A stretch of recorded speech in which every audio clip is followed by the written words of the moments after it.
যিহেতু আমি ডে 1 পৰা ডে 5 লৈকে টাইপিং স্পীড ৰুলসমূহ শিকি আহিছোঁ আৰু আমাৰ চেনেলত আপলোডো কৰি আহিছোঁ।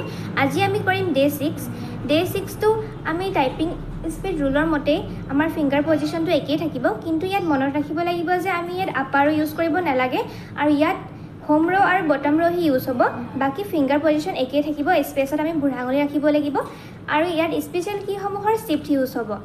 এতিয়া আমি দেখাম টাইপিং ৰুলটো কেনেকৈ কৰিব লাগিব। আগৰ দৰে আমি আমাৰ ফিংগাৰ সোঁ হাত আৰু বাওঁ হাত একে পজিশ্যনতে ৰাখি ল'ব লাগিব। বাওঁ হাতখন আমি ASDF ৰাখিব লাগিব আৰু সোঁ হাতখন ছেমিকলন LKZ ৰাখিব লাগিব আৰু বুঢ়া আঙুলিকেইটা আগৰ দৰে নিজৰ সুবিধা অনুযায়ী স্পেচত ৰাখি ল'ব লাগিব। আপোনালোকে যেনেধৰণে সুবিধা হয় তেনেকৈ আপোনালোকে ইউজ কৰিব পাৰিব। A shift A S J S D X D F C F G V F আৰু বুঢ়া আঙুলিটো স্পেচত ৰাখিব।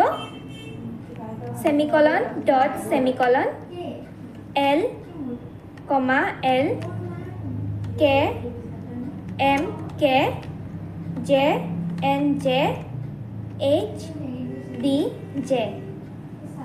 এনেধৰণে আপোনালোকে ডেইলি 2-3 ঘণ্টা প্ৰেক্টিছ কৰিলে আপোনালোকৰ টাইপিং স্পীড নিশ্চয়কৈ হ'ব।